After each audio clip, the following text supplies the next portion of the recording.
Dans cette vidéo, on va donc entrer au cœur de ma méthode.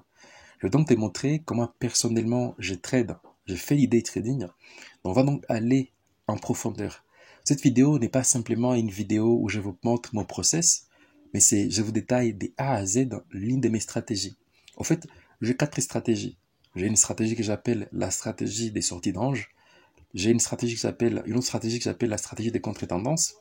J'ai une autre stratégie que j'appelle la stratégie des suivis tendances. Et la quatrième et la dernière qui est la stratégie de réintégration de range. Alors j'utilise ces 4 stratégies combinées pour chercher des setups sur le marché. Voilà, les conditions du marché changent.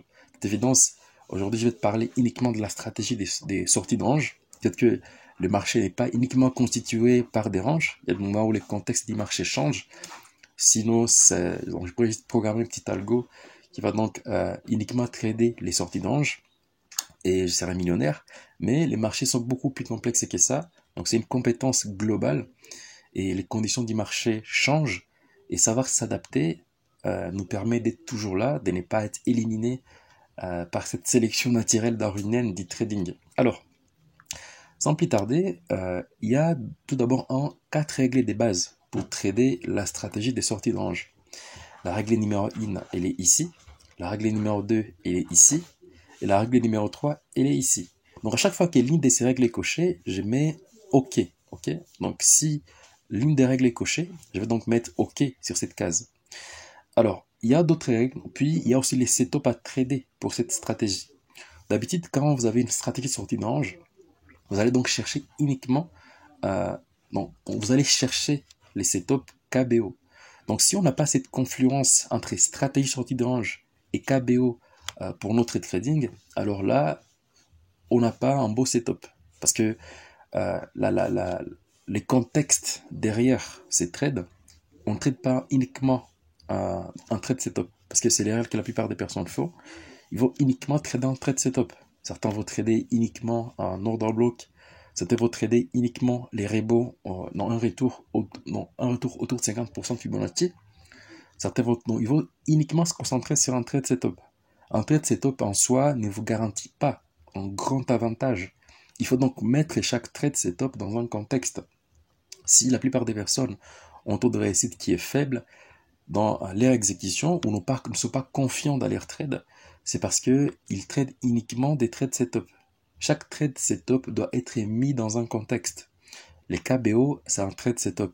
Il doit toujours être mis dans un contexte. Si les trade setup ne suivent pas les contextes, alors vous avez des taux, votre taux de réussite baisse. D'ailleurs, je profite pour vous rappeler qu'en trading, il y a 3 avantages statistiques qu'il faut exploiter. La première, c'est que vous devez gagner plus souvent que perdre. Les personnes qui vous disent que vous pouvez gagner une fois sur 3 et gagner de l'argent, c'est que je ne dis pas que c'est faux, c'est vrai, mais vous devez toujours avoir un taux de réussite supérieur. Et ça, il couvre ça par un ratio risk-reward beaucoup plus important pour couvrir les manques de compétences. Bon, ça peut marcher, mais nous, ce qu'on cherche en tant que trader, c'est que il faut gagner de l'argent, mais en engendrant le moins de drawdowns possible. Et pour engendrer le moins de drawdowns possible, il faut avoir un taux de réussite qui dépasse les 50%. Ça donc nous permet d'être confiant dans chaque trade et d'avoir une succession de trades perdants qui est faible. Quand tu as un taux de réussite des 50%, la fréquence des trades perdants, il va par exemple être d'un 1, des 2 ou des 3. Perdre 3% sur ton capital, c'est tenable. Mais quand tu as un taux de réussite par exemple des 10, 20, 30%, c'est une série de 10 trades, tu peux faire 7 trades d'affilée. Et quand tu commences à perdre 7 trades d'affilée, quand on risque par exemple, je sais pas, 1% par trade, perdre 7%, là, ça commence à devenir énorme. Et à part ça, si tu as besoin de gagner beaucoup, certes que c'est sûr que si on veut un taux de réussite des 50, 60, 70%, on ne va pas trader tout le temps. On va donc uniquement sélectionner les trades de haute qualité. Et en sélectionnant les trades de haute qualité, la fréquence des trades en un mois diminue fortement. En tout cas, ce n'est pas un problème parce que si on a besoin d'augmenter notre rentabilité, vu qu'on a un taux de réussite très élevé, on peut augmenter notre risque. Si un trader qui a un taux de réussite de 20%, mais qui ne veut pas subir des forts drawdowns, va acheter par exemple 1%, nous on va aller à 1,5 ou voire même à 2, parce qu'on est très précis dans nos exécutions. Le trading réussi est dans l'estimation de la probabilité de chaque trade. vous devez estimer la probabilité de chacune de vos trades. Voilà, analysez par exemple, donc prenez un trade setup, par exemple pour moi c'est les KBO, analysez les KBO sur 100 trades de backtest. Sur 100 trades de backtest, quelle est la probabilité de ces setups? En tout cas, quand vous backtestez votre stratégie, il faut aussi la backtester dans les setups, donc dans les contextes. Ok, j'y reviendrai plus tard. Donc, une fois que toutes ces règles sont cochées, ok, je mets ok, ok, ok, d'accord. Je ne suis pas là pour vous donner tout ici. C'est une vidéo YouTube, c'est juste pour vous montrer la structure, soit pour que vous puissiez vous inspirer de ce que moi j'ai fait. Là, il y a plusieurs années d'expérience que j'ai consacré pour développer mes outils. Alors, je ne vais pas tout vous donner. Il y a un lien en description, donc c'est l'accélérateur. C'est uniquement pour les personnes qui veulent rejoindre l'accélérateur. Si vous voulez vous baser, vous appuyer sur mon expérience personnelle et aller beaucoup plus vite, j'ai un accélérateur. Donc, je mettrai les liens en description, c'est les premiers liens en description, uniquement pour les personnes qui veulent accélérer beaucoup plus vite, qui veulent s'appuyer sur mon expérience, et donc c'est un levier d'expérience. Pour ceux qui ne veulent pas s'appuyer sur mon expérience, c'est pas grave. Allez apprendre tout ce qu'il y a à apprendre sur Ishimoku, maîtriser l'outil des A à Z, lisez les bouquins des Karen Pelwal, lisez les bouquins des Khaled El Bouzindi. Donc, c'est énormément de temps. Imaginez lire un bouquin de 300 pages, ça ne vous prendra pas une minute ou 2 minutes, ou ça prendra énormément de temps. Et à part ça, il faut aussi maîtriser. Par contre, si vous rejoignez l'accélérateur, vous avancez beaucoup plus vite parce que j'ai déjà mâché ce travail à votre place. Voilà, il n'y a pas de mal à faire un accélérateur. Donc, ça permet juste de partager l'expérience qu'il y a et d'économiser aux gens beaucoup de temps, ok, beaucoup de temps, beaucoup de recherche et beaucoup d'argent dépensé. Parce que j'ai aussi acheté des formations et j'ai acheté des bouquins. Pour les KBO, il y a différentes règles. Donc, si la règle numéro 1 est cochée, je mets OK. Donc, la règle numéro 1, elle est ici. Ok, donc, c'est la règle des bases. S'il n'y a pas de règle numéro 1 pour ce setup, je ne la prends pas. La règle numéro D, si elle est cochée, je mets OK. La règle numéro D, elle est ici. Donc, attends, bon, je vais vous dévoiler les secrets, c'est les Kumo. Ok, donc, le marché doit être en dessous du Kumo ou au-dessus du Kumo si c'est un setup acheteur. De l'autre côté, si la règle numéro 3 est cochée, je mets OK. Donc, à chaque fois que je trade cet outil, je les mets sur l'une de mes moniteurs. Donc, sur un moniteur, je vais donc regarder ce que je veux te partager après. Et sur l'autre moniteur, je mets donc, la matrice des décisions du spéculateur 2.0. Là, bon, ça va me permettre de me dire que, parce que vous devez savoir que sur le marché, on ne traite pas en chart. Il y a des millions, voire des milliards de facteurs qui influencent la hausse et la baisse d'un actif. Ce qu'on trade, c'est un système. On trade un système, on ne trade pas en chart. Ok? Donc, quand on voit le marché baisser, il y a des centaines, des millions et des milliards de facteurs qui ont influencé cette baisse. Et qui sommes-nous pour prédire ça? Nous, ce qu'on fait en tant que trader, c'est créer et élaborer un système de trading et on suit ce système à la lettre. Moi, personnellement, si j'ai tradé quelque chose qui n'est pas mon système, j'essaie de trader les graphiques, par exemple, quand ça monte en termes de bougies, j'achète, je ne serai pas profitable. J'ai trade dans le système. Et ce système est reproductible. Quand on trade les charts, on se base sur la chance. Parce que on peut être chanceux, qu'il y a un facteur X vient bouger le marché dans notre sens, ça c'est de la chance. Mais quand on trade un système, on se base sur la compétence. Et c'est une chose qui est difficile à développer. C'est peut-être raison que la plupart des personnes vont dire, tiens, je suis fainéant pour développer un système, parce que ça prend beaucoup de temps, il faut faire du backtest. Il faut faire du backtest. Ma stratégie, je l'ai backtestée sur 4 ans. Imaginez combien de temps j'ai passé pour backtester ma stratégie sur 4 ans. Donc d'ailleurs, j'ai créé un accélérateur pour économiser tous ces temps de développement et de copier-coller directement mon système. La règle numéro 4, si elle est respectée, donc je vais mettre OK. La règle numéro 4, elle est ici. OK. La règle numéro 5, si elle est remplie, je mets OK. OK. La règle numéro 5, elle est ici. OK. Donc, la règle numéro 6, si elle est OK, la règle numéro 6, elle est ici, OK. Et la règle numéro 7. La règle numéro 6 et la règle numéro 7, elles sont combinées, OK. Donc, si toutes les règles sont remplies, donc la règle numéro 7, la règle numéro 8, la règle numéro 9, la règle numéro 9, donc la règle numéro 8, elle est ici, OK. La règle numéro 8, donc la règle numéro 9, elle est ici, donc la règle numéro 8, elle est ici. La règle numéro 9, elle est ici. Et puis, il y a les règles en grise. Ces règles en grise sont les règles les plus importantes. Parce que la règle numéro 10, c'est la plus importante. Alors, je te parlerai de ça plus tard. La règle numéro 11, aussi, si elle est respectée, je mets OK. Et si la règle numéro 12 est respectée, je mets OK. Alors, une fois que les règles sont respectées, c'est à partir de ces moments-là que j'entre en position. D'ailleurs, je t'ai fait une vidéo, je t'ai parlé des cheminements SCP. Donc, je commence d'abord par analyser la situation, mais forger une conviction, et puis prendre une position. Donc, si en trade ne suit pas ces cheminements, c'est un trade émotionnel. Vous devez savoir que sur les marchés, vous allez travailler avec un capital. Et quand l'argent est en jeu, des émotions humaines arrivent. D'ailleurs, plus ce capital est important, plus l'amplitude de ces deux émotions humaines va avoir un impact puissant. Donc, ces deux émotions, c'est soit la peur et l'avidité. Plus votre montant est grand, plus les niveaux de peur et les niveaux d'avidité vont être plus importants. Donc, les traders qui aujourd'hui gèrent, parce que c'est facile aujourd'hui de lever des fonds, les traders qui gèrent un capital des 5 000 $ n'auront pas le même degré de peur et d'avidité qu'un trader qui gère 500 000 $. Ok? Voilà, on peut lever de fonds aujourd'hui grâce au profit, mais etc. Donc la levée de fonds n'est pas un problème. Donc plus vous avez un capital important, plus votre niveau de peur et d'avidité va être plus important. Et psychologiquement par là, nous sommes des humains, les amis. Je peux pas vous dire que moi je suis un robot. D'ailleurs, ne pensez même pas que c'est un robot qui va prendre des positions pour vous, ça ne marche pas. Les conditions du marché changent. C'est peut-être raison que j'ai plusieurs stratégies et chacune elle est adaptée pour un certain condition de marché. Aujourd'hui, je te partage uniquement la stratégie sortie de range. Ne pense pas que je te partage toute ma méthode, hein, parce qu'il y a beaucoup de choses à apprendre. Une fois que toutes les règles du setup sont respectées et que toutes les règles de la stratégie sont respectées, il y a donc les derniers éléments, c'est les contextes. Ok? Les premières règles du contexte global, donc analyse donc, de la situation globale, si elle est respectée, on met OK. Les deuxièmes règles du contexte global, si elle est respectée, on met OK. Donc si la troisième règle du contexte global est respectée, on met OK. Et si la quatrième est respectée, on met OK. Alors une fois que toutes nos règles sont respectées et que sur cet outil, on a mis le maximum d'OK possible, c'est là qu'on peut maintenant initier une position. Donc contexte, c'est l'analyse de la situation, quelle est la situation actuelle.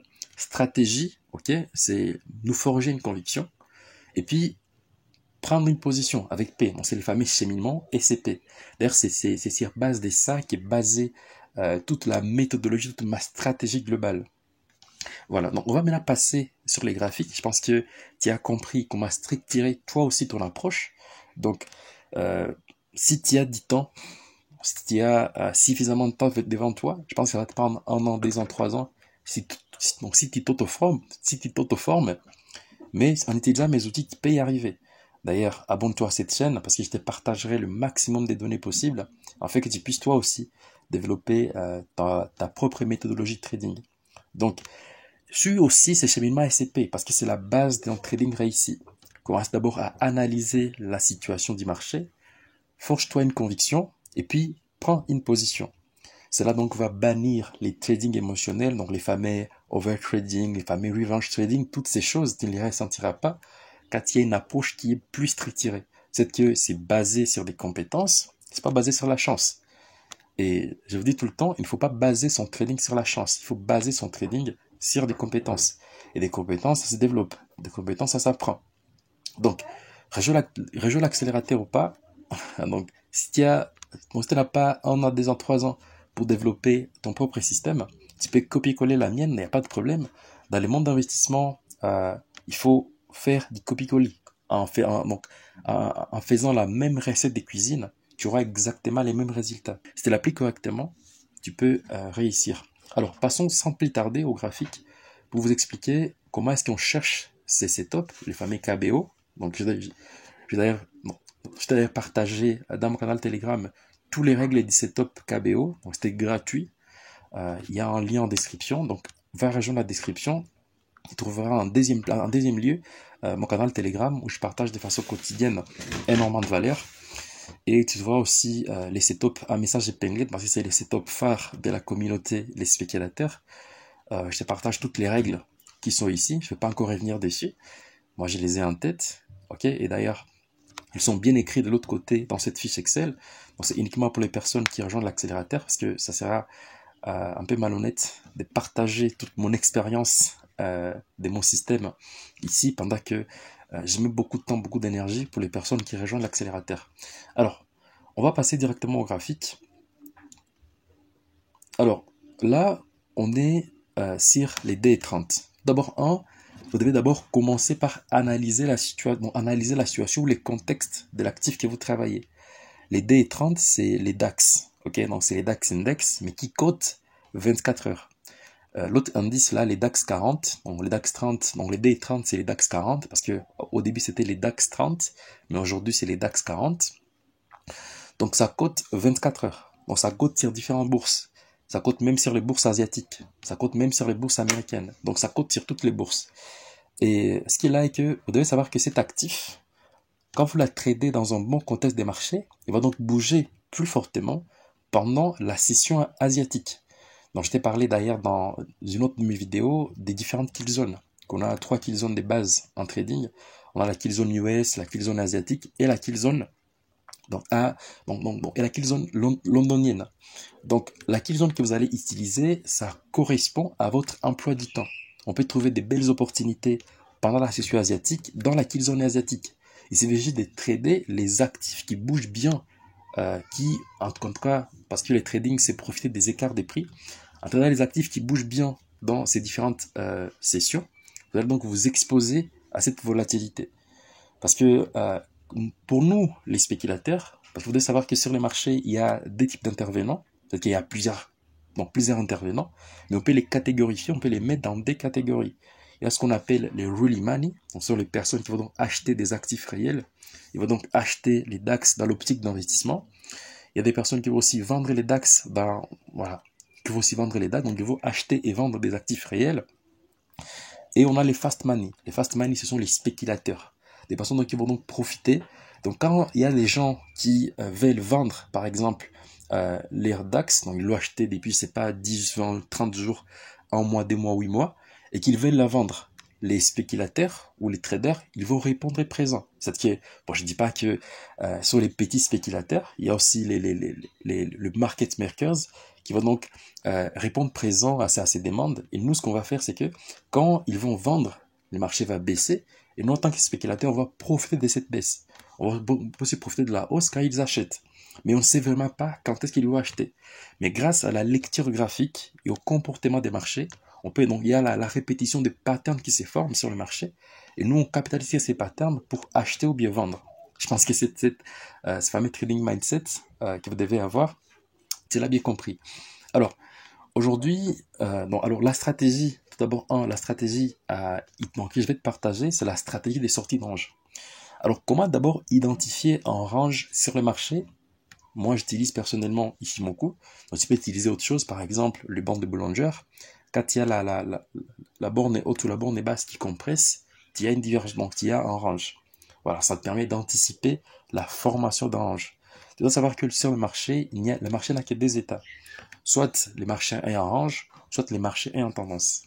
La règle numéro 1 pour trader cette stratégie, la stratégie des sorties de range, c'est que, donc la règle numéro 1, c'est de regarder les Kumo. Okay, les Kumo, c'est ça ici. On appelle ça les nuages d'Ishimoku. Quand vous habillez votre graphique d'Ishimoku, vous allez donc avoir les Kumo. Il y a 6 paramètres des bases pour cet indicateur. Donc, dans ma dernière vidéo, donc la vidéo qui est en dessous de celui-ci, donc dans ma dernière vidéo avant celui-ci, je t'ai parlé des 6 paramètres de l'indicateur Ishimoku. Paramètre numéro 1, c'est la Tenkan, la Kinjun, les Kumo, la SSA, la SSB et la Shiku. Donc il y a 6 paramètres des bases de l'Ishimoku. Donc Ishimoku n'est pas un indicateur. Ishimoku, c'est un système. Okay, c'est un système, un ensemble d'indicateurs. Parce que ça, c'est un indicateur. Ça, c'est un indicateur. Ça, c'est un indicateur. Ok, la SSB. Ça, c'est un indicateur. Et ça, les Kumo, c'est aussi un indicateur. Ok, ils vont donc nous délivrer des signaux. Ok, des signaux d'achat ou de vente, etc. Ou voire même des informations pour nous permettre d'étudier la psychologie des foules, la psychologie des intervenants. Okay, d'ailleurs, vous devez savoir aussi que les particuliers ne représentent que 5% des volumes globaux échangés. 95% sont échangés par les institutionnels. Et la plupart des institutionnels, en tout cas donc une grosse partie d'entre eux, il ne faut pas de la spéculation court terme. Il y a peu d'instituts financiers font d'idées trading. Il ne faut pas de la spéculation. Et ils achètent des actifs réels. Les DAX, c'est un actif réel. L'euro-dollar, voilà, l'euro, c'est un actif réel parce que c'est une paire de devises. L'euro, c'est un actif réel.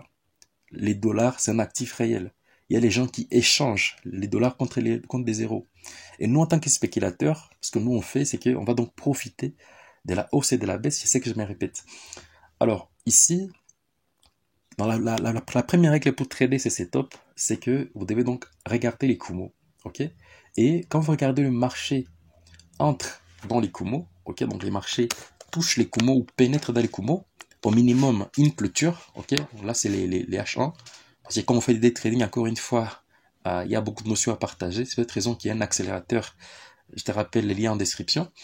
Donc, quand vous tradez, donc quand vous faites des day trading, il faut toujours regarder trois unités de temps, donc les H1, donc les H4, les H1 et les M15. Donc le but de cette vidéo, c'est de montrer comment utiliser la stratégie sortie d'ange, SDR, mais il faut toujours trader sur trois unités de temps. Donc les H4, d'ailleurs, elle est ici, donc on a les H4 ici, les H1 et les M15 ici.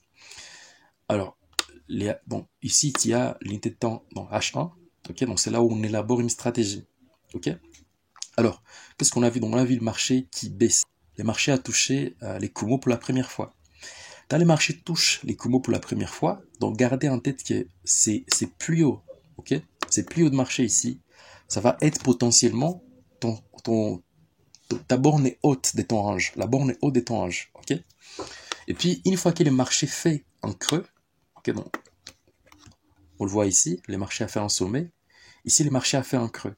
Ça, c'est ta borne haute des ranges. Et ça, potentiellement, ça va aller devenir ta borne basse. Donc, avec Ishimoku, on n'a pas de pression. On se prépare avant parce que chaque trade doit être préparé à l'avance. On prend des trades impulsifs, c'est pour cette raison qu'on perd. Il faut avoir un système qui te permet de toujours te préparer. Avec Ishimoku, je suis toujours préparé. Donc, je suis pas dans la pression, etc. Donc, je sais quand il y a des opportunités. Et ça prend beaucoup de temps. Les graphiques H1, ça ne bouge pas toutes les 2 minutes. Les graphiques H1, ça bouge toutes les 1 heure. Dans toutes les 1 heure, c'est là que le graphique va bouger. Donc ça met suffisamment de temps, en fait, de mettre l'intellect, en fait, de mettre la partie rationnelle dans le trading pour prendre des bonnes décisions. Et puis qu'est-ce qui s'est passé? Que donc le marché a continué de monter, ok? Il est monté ici et nous a formé un sommet, ok? Et puis on voit que le marché a fait un creux ici, puis elle a fait un sommet ici. Moi, qu'est-ce que j'ai fait? Et que à chaque fois, donc ça c'était donc la première borne, donc ma première borne est haute. Je prends ça. Ça c'était ma première borne est haute, ok, ici. Et puis une fois que le marché a baissé, j'ai compressé ma borne. Donc une fois que les marchés te forment un nouveau sommet, tu réduis ta borne est haute. En tout cas, avant l'ouverture de la bourse, avant l'ouverture de la kill zone. Parce que quand on voit ici, donc là on était, je pense, quelque part ici, c'était pendant la nuit. C'est pas dans la kill zone. En tout cas pour cet actif. C'est pas dans un kill zone pour cet actif. Parce que donc les gens perdent parce qu'ils tradent les actifs qui sont inappropriés. Tu vas donc essayer de trader l'IDN pendant la session de Londres, ça n'a aucun sens. Qui va donc acheter des lots, donc qui va potentiellement, en tant que voilà, really money, en quelque sorte, acheter des yens ou acheter des yens ou acheter des dollars australiens pendant la session de Londres. Ça n'a pas de sens. Ça peut bouger peut-être pendant la session de Tokyo ou la session, donc en tout cas pendant la session asiatique, ok? Si tu sois spécialisé dans la session asiatique, spécialisé dans la session de Londres, mais il faut toujours trader des actifs spécifiques au moment spécifique. Les DAX, ça bouge bien pendant la session de Londres. Okay, il faut donc la trader pendant les kill zones londoniennes. Alors,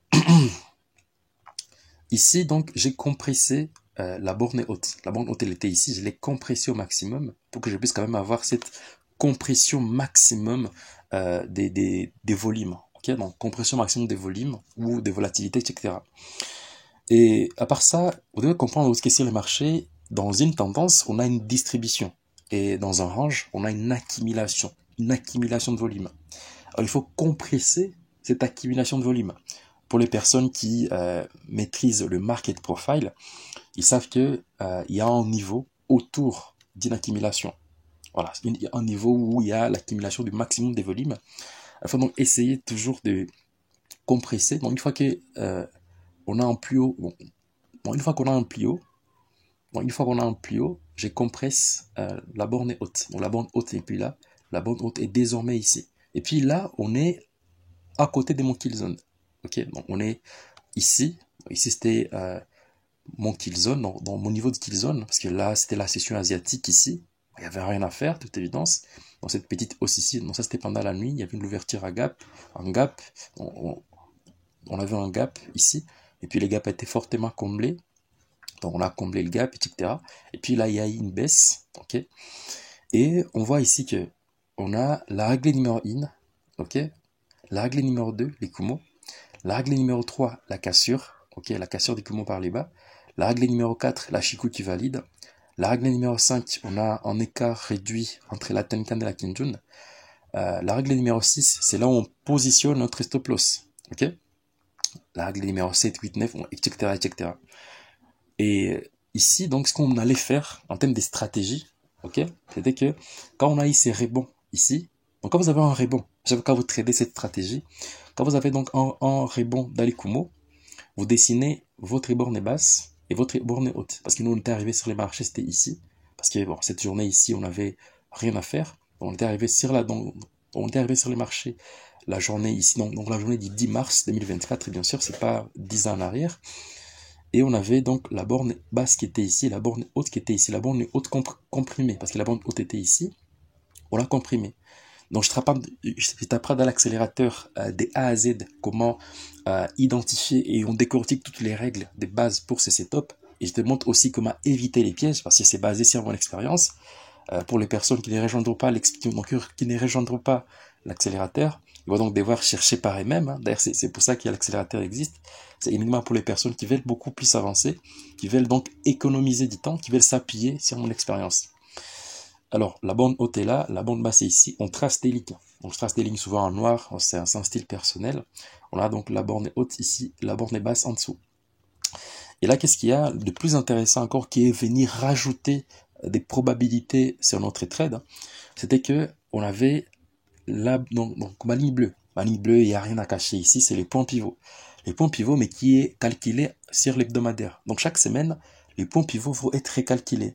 Donc je t'ai parlé des points pivots dans ma dernière vidéo YouTube, où je t'ai parlé des outils que j'utilise. Et voilà, donc on est en dessous du point pivot hebdomadaire, ici. Et on est encore une fois ici, donc avant de prendre notre trade, en dessous du point pivot journalier. Donc on a une confluence entre point pivot hebdomadaire et point pivot journalier. Donc tu vois, ça rajoute encore plus les probabilités. Parce que avec les points pivots, quand on est en dessous, il faut vendre, quand on est au-dessus, il faut acheter. C'est simple que ça. Là, la borne est haute, la borne est basse. On a donc l'ouverture. D'ailleurs, c'est l'une des règles et des bases pour ces setups. On a donc l'ouverture qui s'est fait à l'intérieur des moranges. C'est peut-être raison qu'on appelle cette stratégie la stratégie des sorties d'ange. Parce que l'ouverture de la bourse, ok, dans notre kill zone, elle s'est fait à l'intérieur de notre range. S'il s'était fait au-dessus de notre range, ça ne serait pas une stratégie de sortie de range, ok, c'est une stratégie de continuation de tendance, etc. Il y a donc d'autres stratégies. Mais voilà, donc c'est la règle des bases. Règle numéro 1, rebond dans les nuages. Règle numéro 2, vous tracez votre borne haute et votre borne basse. Règle numéro 3, l'ouverture de la bourse européenne s'est fait à l'intérieur de votre range. Et là, vous avez les 3 règles des bases. Règle numéro 4, c'est regarder maintenant les contextes, la situation actuelle. Par exemple, si on est en bank holiday, qu'est-ce qui se passe sur les calendriers économiques, donc les contextes un peu fondamentaux. Et puis, il y a là le contexte technique avec les graphiques. Dans quel cycle on est? Est-ce qu'on a une tendance qui est forte, une tendance qui est faible, en range et 3 ranges volatiles? Ça change encore une fois dans les différents contextes. Parce que vous devez savoir que les trading est dans les détails. Et on ne trade pas uniquement en setup, il faut les mettre dans le contexte. Une personne qui essaie de trader, par exemple, dans un cas classique, c'est en tout cas si vous êtes dans le trading, un épaule-tête-épaule. Épaule-tête-épaule ou un double sommet. Trader un double sommet, il faut donc la chercher dans un contexte. S'il ne trade pas en épaule-tête-épaule, donc si une épaule-tête-épaule, tu la trade, mais elle n'est pas dans un contexte donné, tu ne gagneras pas. Parce qu'il faut d'abord, qu'on puisse avoir une tendance qui est haussière, et puis il y a la formation de cette épaule-tête-épaule. Il faut donc comprendre la psychologie derrière chaque trade setup. Ok? Donc, en termes de règles maintenant d'entrée en position, donc je vais tout dévoiler ici, et après, donc il n'y a pas de problème parce que je suis dans une mentalité d'abondance. De toute évidence, il y a beaucoup de choses à connaître. et c'est pas une vidéo des trentaines, donc une dizaine de minutes qui va tout vous apprendre comment trader, comment est-ce que je trade. Il faut aller à fond, il faut aller à fond dans le détail. Donc une fois que les 4 règles de base ici, c'est l'unité tâche 1, ont été respectées, donc on a coché, on a mis dans notre outil matrice de décision du spéculateur 2.0, on a déjà coché les différentes, donc on a déjà coché les différentes, les différentes cases. On va donc aller maintenant chercher les setups. Les tradings basés sur les setups qui ne sont pas dans un contexte ne vous feront pas gagner. Vous n'aurez pas un taux de précision élevé. Vous aurez un taux de précision faible. Donc si vous ne réussissez pas en trading aujourd'hui, c'est parce que vous n'êtes pas seulement compétent.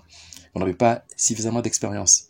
Ce qui ne peut pas me dire que tiens, moi si je suis arrivé au sommet, que je suis les gros gourous, j'ai aussi des choses à apprendre. D'ailleurs, quand on est orgueillé, on arrête d'apprendre, on arrête de grandir. Okay, il faut toujours avoir cette mentalité d'un éternel étudiant. Il faut donc apprendre sans cesse. Mais comprenez que la règle numéro 1 pour trader les KBO, en tout cas dans cette stratégie des sorties d'ange, il faut donc que vous puissiez être en dessous. En tout cas là, ce que je te partage ici, c'est un setup baissier, donc un bearish setup, ok, qui est dans un bon contexte, ok. Vous vous rendez compte que c'est pas uniquement ouvrir son graphique en M15 et commencer à choper tous les KBO. Si vous le faites, vous ne serez pas profitable. C'est comme essayer de trader les épaules tête épaule ou les doubles sommets dans n'importe où, ok. Il faut donc en double sommet, en épaule tête épaule, c'est un setup de retournement.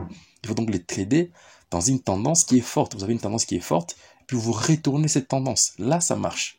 Mais si vous les tradez partout, dans un range, je ne sais pas où, vous n'allez pas être profitable. Et ça, l'erreur de la plupart des débutants. Ou c'est que la plupart des brokers nous poussent à faire. Parce que pour un broker, il veut que vous preniez les plus de positions. Et si vous vous mettez à regarder les épaules tête épaule ou les doubles tops, c'est ce que la plupart des brokers d'ailleurs enseignent, vous allez en voir partout. Et dès que vous en voyez partout, vous prenez plus de positions, les brokers, lui, prennent beaucoup de commissions dessus. Vous voyez donc trader comme ça, en suivant un cheminement SCP, analyse de la situation, te forger une conviction et puis prendre une position, te permettra de trader peu. Et quand tu trades peu, tu trades mieux. Et quand tu trades mieux, tu gagnes de l'argent. Parce que en termes de commission, frais de commission, tu vas perdre peu d'argent. D'ailleurs, j'ai fait une vidéo, ma dernière vidéo, je t'explique très bien combien on perd en termes de frais de commission quand on prend beaucoup plus de positions. Un trade par jour, ça nous fait perdre entre 2 à 4%. Donc, je ne vais pas encore revenir dessus ici pour pas que la vidéo soit très longue. D'ailleurs, c'est un style épais et piré où je te parle comme si tu étais devant moi. Donc, on parle, c'est pas uniquement une vidéo YouTubeisée en quelque sorte. D'ailleurs, si les contextes vous plaît, mets-les en description. Donc, une vidéo où je te parle comme si tu étais dans un podcast. Où on discute, je te partage le maximum de valeurs. D'ailleurs, si les vidéos te plaisent jusqu'ici, n'oublie pas de mettre un pouce bleu, de t'abonner à la chaîne parce que les contenus de qualité vont arriver. Et en description, il y a un lien vers mon canal Telegram, c'est gratuit. Donc, rejoins mon canal Telegram pour être un peu en contact avec moi et qu'on puisse quand même être proche parce que j'ai publié de façon journalière et plus fréquemment qu'ici sur YouTube. Alors, règle numéro 1, c'est ça. Ok, il faut que vous tradez un KBO en dessous en dessous, donc un KBO baissier, en tout cas dans un pattern baissier, en dessous du point pivot. Les points pivots, c'est un outil important qui est entré dans ma méthode. C'est un outil important dans ma méthode. Parce que une stratégie de trading réussie, elle a 3 éléments de base. Donc des critères d'entrée, des critères de sortie et des critères de trade management. Si vous n'avez pas ces 3 critères, votre stratégie n'est pas complète. Et pour nous, c'est que Ishimoku nous aide à trouver des points d'entrée qui sont de qualité, mais les points pivots nous aident à trouver des points de sortie spécifiques et rajouter encore plus des confluences si on trade ces taux permet d'augmenter fortement notre taux de réussite. Avoir un taux de réussite, ça demande du temps, ça demande de la compétence. Au début, en trader comme ça, par exemple, tu vas pas avoir un taux de réussite, donc si tu vas faire d'erreurs. Mais si tu ne trades pas un système, encore une fois, tu vas pas savoir s'il fait une erreur ou pas. C'est ça le problème. Donc quand on ne trade pas un système, on fait une erreur, mais on ne connaît même pas si c'est une erreur. Alors on ne mesure rien. Et quand on ne mesure rien, nos chances de progrès sont faibles. En tradant comme ça, en tradant un système, vous avez beaucoup plus de chances de progresser. Parce que chaque trade, vous allez les mettre dans un journal et vous allez vous noter. Vous allez noter vos trades, vous allez vous dire, tiens, ici j'ai respecté telle ou telle règle, ici j'ai un frein, telle ou telle règle. Alors, pour ne pas bavarder trop, la règle numéro 1 est que donc, vous devez trader en setup KBO baissier uniquement si vous avez les points pivots daily, parce qu'il y a les points pivots peuvent être émis sur différentes temporalités. Par exemple, on peut avoir les points pivots hebdomadaires, les points pivots mensuels ou les points pivots daily. Donc, normalement, l'outil point pivot chez MetaTrader, ça n'existait pas. Donc j'ai moi-même créé cet outil. Donc j'ai les partages aux personnes qui rejoignent l'accélérateur. Si tu rejoins l'accélérateur, tu auras accès à l'outil point pivot gratuitement. Les liens en description, encore une fois. Donc on a donc ici les points pivots, donc les points pivots daily ici. On est en dessous du point pivot daily. Donc on l'a vu à partir d'ici. Quand quand il y a l'information de cette bougie ici, les marchés, donc quand elle a chuté fortement, elle a donc cassé les points pivots daily. Quand le marché a cassé les points pivots daily, c'était la première règle. Okay, parce que nous, on arrive sur le marché à 9h et on arrête de trader à 13h. Okay, parce que c'est dans notre kill zone. On peut se faire la même chose en tradant la kill zone américaine. Donc si tu es disponible par exemple l'après-midi, tu peux trader les kill zones, mais c'est exactement la même chose. C'est exactement les mêmes principes, c'est exactement le même contexte. Ou si tu as les temps, ça dépend de ton fuseau horaire, de trader la session du matin. Donc faire un backtest sur les... Bon, à chaque fois que vous voulez travailler en actif, faites un backtest. Essayez de regarder si vous avez un avantage avec cette stratégie sur l'actif que vous travaillez. Alors si vous décidez aujourd'hui de trader la session asiatique à cause de votre emploi du temps, essayez d'abord de backtester les actifs que vous travaillez. Regardez comment est-ce que la stratégie réagit au moins, au minimum sur 100 trades. Okay? Au minimum, en tout cas, sur 100 trades. Et ce qui est là est que le comportement humain ne change pas. Si ça a marché sur 100 trades, ça marchera sur les 100 prochains trades, ça marchera sur les 200 prochains trades, sur les 300 prochains trades. Parce que quand ça marche sur 100 trades et que ça remarche sur 100 prochains trades, vous avez maintenant 200 trades d'historique. Et ces 200 trades, on va les projeter encore une fois dans l'avenir. Vous voyez un peu? Alors, la règle numéro 1, la règle des bases, c'est que vous devez donc toujours entrer en position si on est en dessous du Kumo pour un setup baissier. Donc, vous devez donc vendre uniquement si on est en dessous du point pivot, donc du point pivot daily, d'accord? Donc ça c'était la première règle, donc elle a été respectée à partir d'ici. Quand cette bougie a clôturé ici, on avait donc la première règle qui était cochée. Donc on part dans l'outil et on écrit OK. La deuxième règle c'est que vous devez donc être en dessous du Kumo. À ce niveau ici, lorsque la première règle a été cochée, la deuxième règle n'était pas encore cochée. Okay, donc la deuxième règle c'est les Kumo. Donc, si vous voulez vendre un actif, elle doit être en dessous du Kumo. Si vous m'achetez un actif dans les Kumo, vous n'êtes pas en train de trader mon système. Ok? Et vous devez vous dire ça, si si vous rejoignez en tout cas l'accélérateur. Donc pour moi, si le marché n'est pas en dessous du Kumo et je vais vendre, et je vends, j'ai pas vendu mon système. Et ces trades vont être écrits dans un journal. Ne vous en voulez pas parce que vous faites des erreurs. Au moins, vous connaissez que vous avez fait des erreurs. C'est ça qui favorise l'apprentissage. Donc la règle numéro 2, c'est que vous devez donc vendre un actif uniquement si elle est en dessous du Kumo. Troisième règle, c'est que vous devez donc avoir une sortie du Kumo baissier. Okay, donc le marché pète en dessous du Kumo, mais on n'a pas une bonne sortie. Donc là, il y a une belle sortie. Okay, donc on voit une bougie de sortie qui est ici. Et la Chikou qui va valider. Et d'ailleurs, c'est ça la quatrième règle.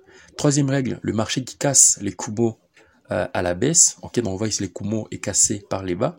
Et on a la Chikou qui valide. À ce niveau ici, la Chikou n'avait même pas validé. Donc regardez, donc le marché a cassé les Kumo par les bas, mais c'était en mèche. Ok, donc il faut que ça casse en clôture.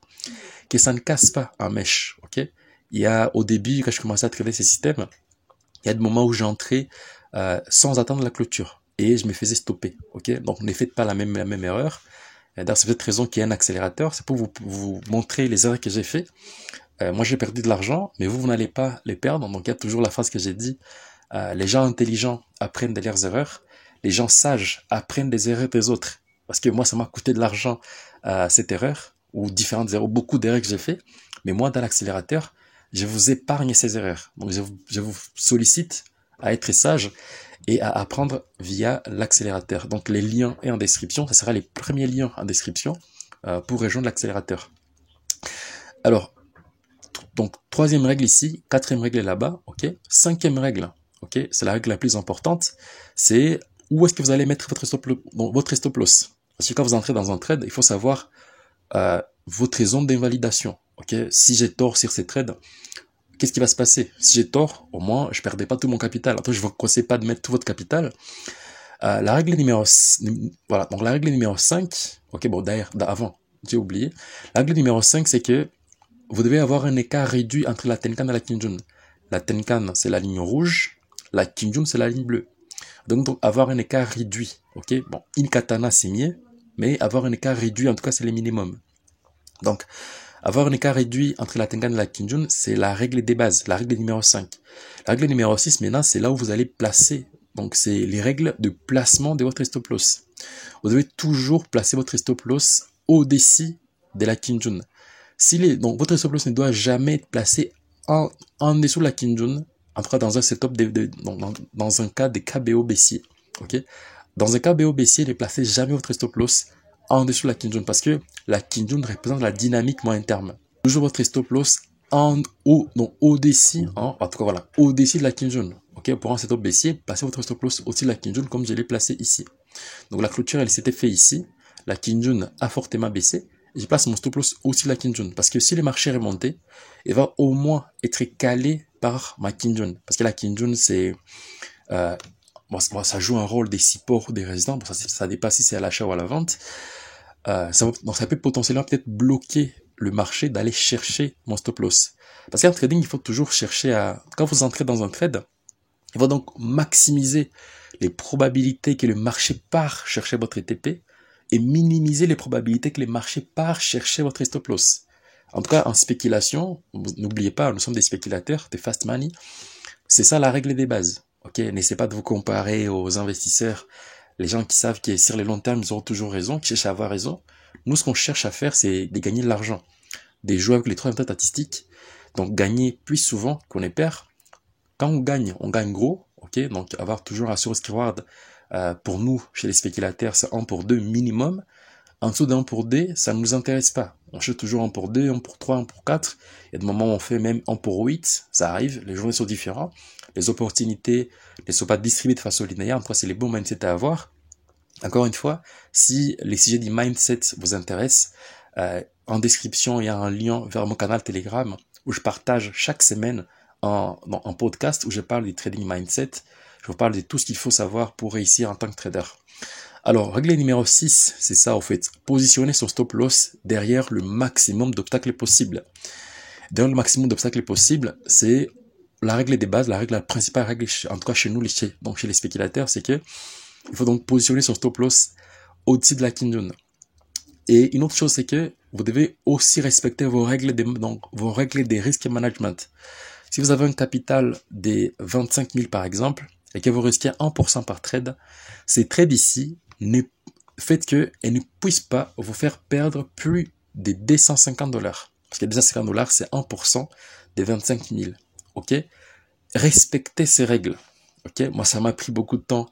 Je perdais 1.1 R, 1.2 R, 1.3 R, mais c'est une erreur monumentale. Ne faites pas la même chose que moi.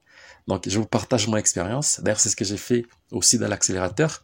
Tous les erreurs que j'ai fait dans le passé, je vous les partage afin que vous puissiez accélérer beaucoup plus vite. Donc, c'est pas pour tout le monde, c'est uniquement pour les personnes qui veulent aller loin avec moi. Ok? Donc, c'est ça les deux règles. La règle numéro 6 et la règle numéro 7. Ok? Une fois qu'elles sont respectées et que vous êtes sûr que c'est bien respecté, il y a beaucoup d'outils qui peuvent vous permettre de calculer avec précision votre risque, comme par exemple l'outil qui est chez MyFXBook. Dans MyFXBook barre calculateur des positions. Donc vous tapez ça sur internet, vous avez un calculateur des positions, vous mettez votre risque, vous mettez les prix d'entrée, les prix de sortie, ça vous calcule automatiquement les risques, donc les lots à prendre, donc les risques à prendre. Ok, c'est très important les amis. Alors, la règle numéro 8, c'est maintenant là où vous allez placer votre target.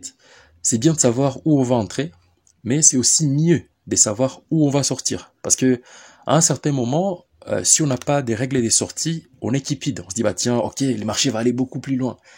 Et pour que et là, cette décision, on prend dans la plupart du temps, dans la plupart des cas, dans la plupart des situations, on prend des décisions émotionnelles. Et nous, ce qu'on cherche à bannir en tant que spéculateur, c'est bannir les décisions émotionnelles. Ok? Il faut donc toujours appliquer des décisions rationnelles. Donc, c'est rapprocher plus au spéculateur idéal. C'est que dans les mondes réels, sur le vrai marché, nous sommes des spéculateurs réels. Hein. On travaille l'incertitude et tout et tout. Et l'émotionnel, nous sommes des humains aussi. L'émotionnel entre toujours en jeu. Mais il faut toujours essayer de se rapprocher vers un trading rationnel. Et pour le faire, il faut donc avoir une méthode de trading dynamique, donc une méthode de trading mécanique. Une méthode de trading mécanique, ça avec différentes règles, ok? C'est comme les commandements de la loi, quoi. Donc, il faut toujours les respecter. Et la règle est sortie pour ce setup, c'est que vous devez donc sortir au niveau de la SD. On sait que si on a ces conditions si on a ces conditions qui sont réunies, le marché donc va fiser à la hausse ou à la baisse. D'ailleurs, c'est ça la philosophie derrière ces setups. Parce que quand vous voyez ces setups se former, c'est qu'il y a des acheteurs qui entrent dans le marché. Donc les really money, ils entrent dans le marché. Les really money, ils vendent l'actif. Et quand ils les vendent, ils vont donc les vendre plusieurs heures dans la journée. Donc leur achat va donc avoir un impact puissant. Un trade dans le retail avec, je sais pas, 12 000 ou c'est pas même 100 000, même des 100 000, donc un lot c'est 100 000, des lots c'est des 100 000, ne va pas bouger le marché. Sur le marché, d'ailleurs le marché du Forex par exemple, donc pour vous donner un exemple, c'est 100 000 milliards échangés par jour. Et c'est pas les petits montants retail des D100 000, donc des lots, des positions, dont nous on utilise des leviers, on a un capital assez faible, utilisant le levier, hein, donc c'est la position en général, ça représente des petits gouttes d'eau et ça ne peut pas bouger le marché. Donc les marchés sont bougés par les really money. Bon, je vais m'attarder encore sur ces sujets, en fait, vous perdre énormément. Donc, on sait que quand on a ces setups, quand on a cette configuration, les really money sont en train d'entrer ou de sortir dans le marché. Et nous, ce qu'on va faire, on va donc spéculer d'ici, en fait, de profiter de ces mouvements que les really money, les gros baleines vont créer. Alors, d'habitude, on sait que le mouvement va aller beaucoup plus loin. Alors, on ne se limite pas uniquement sur le premier support dans notre cas ici. On ne se limite pas uniquement sur les premiers supports de la journée, mais on se limite sur la deuxième support de la journée. Vous avez ici les premiers supports de la journée, on appelle ça la S1 des points pivots, et ici vous avez la SD des points pivots. Donc on ne se limite pas uniquement sur la S1 de la journée, mais on se limite sur la SD de la journée. Donc c'est là qu'on place automatiquement notre TP. Donc notre target, notre TP est placé au niveau de la SD de la journée, ok, donc les deuxièmes supports de la journée. Les points pivots sont des niveaux psychologiques, ok, donc des seuils psychologiques. C'est comme les chiffres ronds sur le marché. C'est pas n'importe quel support résistance que la plupart des débitants, pour ne pas dire retail, font, parce qu'on est tous des retail. Quand on fait de la spéculation, on reste un retail. Et la plupart des personnes pensent que ils peuvent spéculer comme les institutionnels. Les institutionnels sont des real money, ils ne sont pas des fast money. Ok, c'est pour cette raison que ma chaîne est intitulée Les Spéculateurs. Je pense que vous êtes déjà abonné à cette chaîne. Si vous êtes un spéculateur qui se respecte, abonnez-vous sur cette chaîne parce que si vous n'êtes pas un spéculateur, vous ne deviendrez jamais un trader. Ok, donc abonnez-vous sur la chaîne des spéculateurs parce que je vais partager énormément de contenu dans les jours qui vont arriver. Alors ici, donc vous avez votre target. Okay, votre target est placé de façon rationnelle. Vous n'allez pas donc mettre cette avidité ou cette cupidité dans votre trading parce que la plupart des personnes, quand ils gagnent en trade, ils vont donc essayer d'aller chercher beaucoup plus loin. Et quand ils vont essayer d'aller chercher beaucoup plus loin, le marché se retourne. Regardez ici, donc les marchés à taper ici s'est retourné et ils vont donc avoir peur parce que donc, ils vont avoir peur des pertes qu'ils ont en train de gagner. Ok, quand ils vont avoir peur des pertes qui sont en train de gagner, ils vont donc clôturer la position ici. Et par la suite, les marchés baissent. Regardez, donc là, vous êtes dirigé par l'émotionnel. C'est cette raison que si vous ne voulez pas suivre un cours complet sur la psychologie, suivez mes règles de trading. En tout cas, ce que je t'ai partagé ici pour trader les KBO. Donc là, les marchés baissent, arrivent ici, tape votre TP, vous sortez avec vos profits. Pour cette trade, on a gagné environ 2.5 R, 2.9 R. Je n'ai pas bien calculé. Donc je vais le faire devant vous. J'avais 1000 points des stops et j'ai gagné potentiellement, allez, 260 points des targets, donc environ 2.6 R des profits. Ok, donc ce sont là les règles des bases à respecter quand vous tradez ces setups. Donc, tout d'abord, commencez par analyser la situation, chose que je n'ai pas partagée ici, je ne peux pas tout partager, mais je vous ai montré comment est-ce que vous pouvez élaborer une stratégie entre la stratégie des sorties d'ange et les règles d'entrée dans ces setups.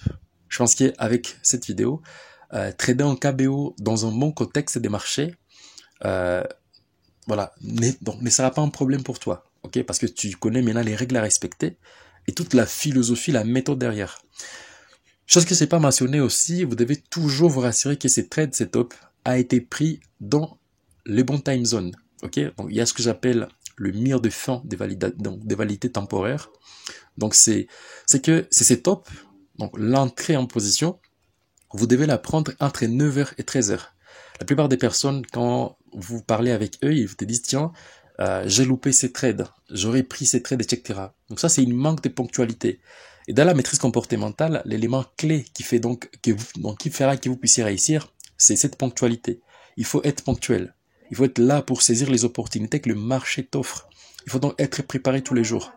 Quand tu arrives sur le marché et tu cherches un trade setup, tu ne sais pas ce que le marché va te faire. Tu ne sais pas si la journée va être la plus grosse journée de ta vie. Il y a des journées où j'ai gagné 8 heures, il y a des journées où j'ai perdu, il y a les journées où je suis à break-even, et les journées où j'ai pas eu d'opportunité.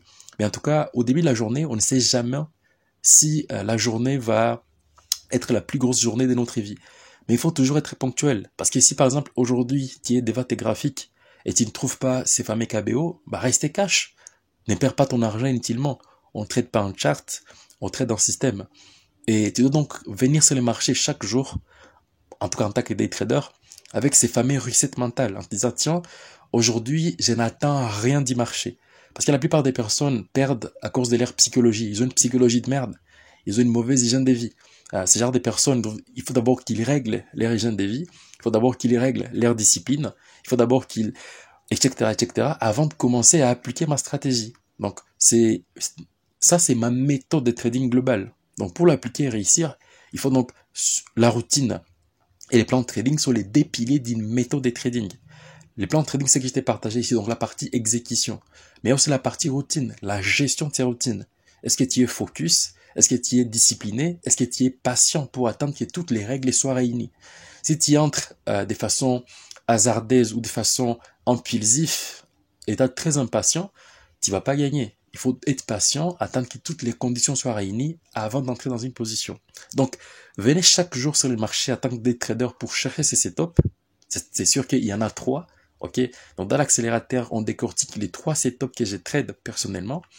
Je t'ai partagé ici qu'un seul setup, mais on trade 3 setups, les Kumo Pullback, les Kumo Breakout et les Kumo Breakout type 1. Donc vous ne retrouverez jamais les Kumo Breakout, les Kumo Pullback, les Kumo Pullback type 1 nulle part ailleurs, parce que c'est les concepts que j'ai créés moi-même. Donc c'est comme ce que ICT a créé, quoi. Donc j'ai développé ces setups seuls. Je sais que ce sont des setups qui nous permettent d'estimer la probabilité d'entrée, donc d'avoir plus de probabilités, d'avoir un avantage sur le marché. Donc, pour ceux qui s'intéressent, il y a un lien dans la description qui va donc te mener vers l'accélérateur. Donc, c'est ma formation des trading. Hein. Il n'y a pas d'mal à ça. Donc, pour les personnes qui veulent donc gagner en expérience très rapidement, c'est pas pour tout le monde, je sais. Et tout le monde ne rejoindra pas. Mais pour ceux qui veulent rejoindre l'accélérateur, je serai prêt à vous accompagner.